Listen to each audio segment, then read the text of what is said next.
इन्होंने लोगों ने बुलाया हुआ था।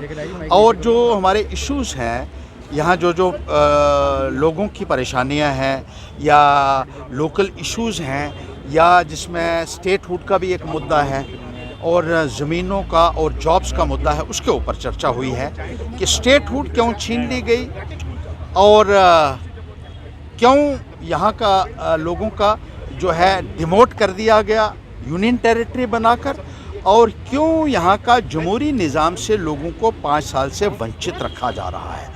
जमहूरियत एक मौलिक अधिकार है, एक संवैधानिक अधिकार है, और सुप्रीम कोर्ट के मुताबिक भी 6 महीने से ज़्यादा वक्फा नहीं होना चाहिए।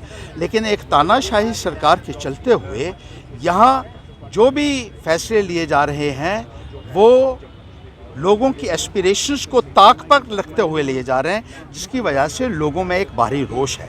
लोगों की ज़मीनें बचनी चाहिए, यहाँ हम ये कह रहे हैं, और जॉब्स बचने चाहिए, क्योंकि ज़मीनें और जॉब्स बचाने का कानून सबसे पहले महाराजा हरि सिंह जी ने बनाया था, जिनको यहाँ बहुत माना जाता है, जाना जाता है, और जो हमारी आन बान शान का प्रतीक भी रहे हैं। वो कानून क्यों निरस्त किया है इस सरकार ने, ये हम जानना चाहते हैं। और वो ज़मीन और जॉब्स का कानून, सरकारी नौकरी का जो कानून था कि वो यहाँ के निवासियों को ही मिलना चाहिए, वो दोबारा बहाल होना चाहिए।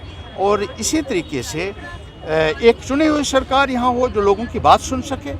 बाहर से बाबू लोगों को आपने लाया हुआ है, यूपी से, बिहार से, झारखंड, छत्तीसगढ़ से, जो यहाँ की ना तो कल्चर को जानते हैं, ना टोपोग्राफी को समझते हैं, ना ज्योग्राफी को समझते हैं, ना भाषा को समझते हैं, ना ही उनका लोगों के साथ कोई भी किसी किस्म का कनेक्ट है।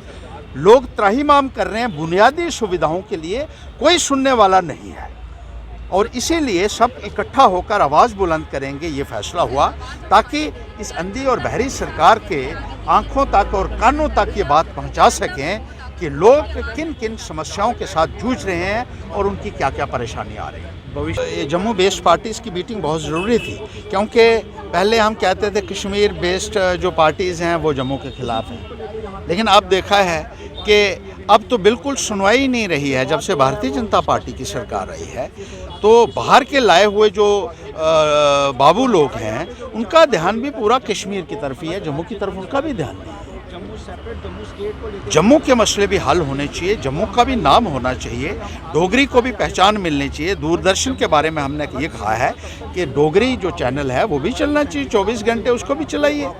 और भारतीय जनता पार्टी ने कहा था कि रोहिंग्याज और बांग्लादेशीज़ को यहाँ से डिपोर्ट किया जाएगा, उसके बाद उन्होंने बात तक नहीं की उसकी। उसके बाद उसको मुकम्मल तरीके से उन्होंने भुला दिया। यहाँ प्रॉपर्टी टैक्स लगाए, स्मार्ट मीटर लगाए, टोल प्लाज़ा इन लोगों ने लगाए। जम्मू में शराब के ठेके खोल दिए, जिसको हम मंदिरों का शहर कहते थे, आज वहाँ जगह जगह शराब के ठोके आपने खोल दिए, और स्कूल बंद हो गए और शराब के ठेके खुल गए हैं।